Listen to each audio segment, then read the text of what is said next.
துர்காவை கொல்றதுக்கான வழிய கண்டுபிடிச்சிட்டுன்னு சொன்னீங்களே, அது என்ன வழி சுவாமிஜி? துர்காவையும் மாரியையும் ஒரே நேரத்துல அழிக்கிறதுக்காகத்தான் இத்தனை நாளா காத்துக்கிட்டு இருந்தேன். இப்ப அதுக்கான நேரம் வந்துருச்சு.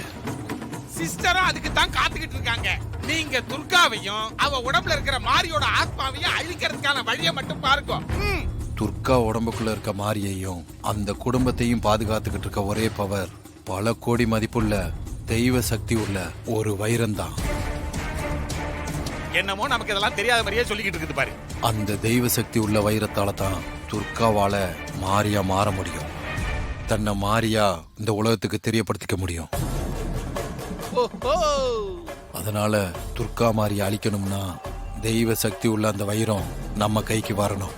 தெய்வ சக்தி உள்ள ஒரு வைரம் தான் மாரியையும் அவ குடும்பத்தையும் காப்பாத்திக்கிட்டு இருக்குன்னு எனக்கு நல்லாவே தெரியும். பல ஆயிரம் கோடி மதிப்புள்ள அந்த வைரம் எங்க இருக்குன்னு தெரியாம தான் இத்தனை வருஷமா தேடிக்கிட்டு இருக்கோம். சல்லடை போட்டுல சலிச்சுக்கிட்டு இருக்கிறோம். தெய்வ சக்தி உள்ள அந்த அபூர்வ வைரத்துக்கு செத்து போன தேவி தான் பூஜை பண்ணிக்கிட்டு இருந்திருக்கா. குடும்பத்துக்கு பாதுகாப்பா இருக்கிற அந்த வைரத்தை வீட்டுக்குள்ளதான் எங்கேயோ மறைச்சு வச்சிருக்கா. ஆனா அது எங்கன்னு தான் எங்களால கண்டுபிடிக்க முடியல. சுவாமிஜி, நாங்களும் எங்கெங்கெல்லாமோ தேடி பார்த்துட்டோம். ஆனா அந்த வைரம் இருக்கிற இடம் தெரியவே இல்லை. அதை கண்டுபிடிக்க நாங்க பார்க்காத மந்திரவாதிகளும் கிடையாது, செலவழிக்காத அமௌண்ட்டுகளும் கிடையாது. எல்லா பயிலகிட்டையும் பணத்தை ஏமாத்ததுதான் மிச்சம். ஆனா அவங்களால வைரத்தை கண்டுபிடிக்க முடியல. இனி நீங்க வைரத்தை தேடி அலைய வேணாம். அந்த தெய்வ சக்தி உள்ள வைரம் இருக்கிற இடம் எனக்கு தெரியும். என்னது? அந்த பல ஆயிரம் கோடி மதிப்புள்ள வைரம் இருக்கிற உங்களுக்கு தெரியுமா? சொல்லுங்க சுவாமிஜி, சொல்லுங்க. சொல்லுங்க, அந்த வைரம் இப்ப எங்க இருக்கு?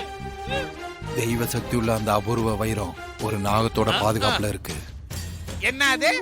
நாகத்தோட பாதுகாப்புல இருக்குதா? அப்ப நாம அந்த வைரத்தை எடுத்த மாதிரி தான். வீட்டுக்குள்ள இருக்கிற வைரத்துக்கு ஒரு நாகம் பாதுகாப்பா இருக்கா? அப்போ கண்ணுக்கு தெரியாத ஒரு நாகம் எங்க வீட்டுக்குள்ள இருக்கா? ஐயோ, அப்ப அந்த நாகம் வீட்டுக்குள்ளே சுத்திக்கிட்டு இருக்குதா? சுமார். அந்த வைரம் வீட்டுக்குள்ள இல்ல, காட்டுக்குள்ள இருக்கு. காட்டுக்குள்ளையா? சிஸ்டர், அதனால தான் நம்ம வீட்டுக்குள்ள சல்லடை போட்டு சலிச்சோம். அந்த வைரத்தை கண்டுபிடிக்க முடியல சிஸ்டர். ஏன்னு இப்பதான் தெரியுது. வீட்டுக்குள்ள இருந்த அந்த வைரம் காட்டுக்குள்ள எப்படி போச்சு? ஒண்ணுமே புரியலையே சுவாமிஜி. வீட்டுக்குள்ள இருக்கிற வைரத்தை பாம்பு வந்து தூக்கிட்டு போய் பாதுகாப்பா வச்சிருக்கிறதுக்கு ஒரு காரணம் இருக்கு. அது என்ன காரணம்? சுவாமிஜி, கொஞ்சம் விவரமா சொல்லுங்க. சொல்றேன். 2 வருஷத்துக்கு முன்னாடி சூர்யா ஒரு இடத்த வாங்கி பிளாட் போட போகும்போது அங்க பாம்பு புத்து ஒண்ணு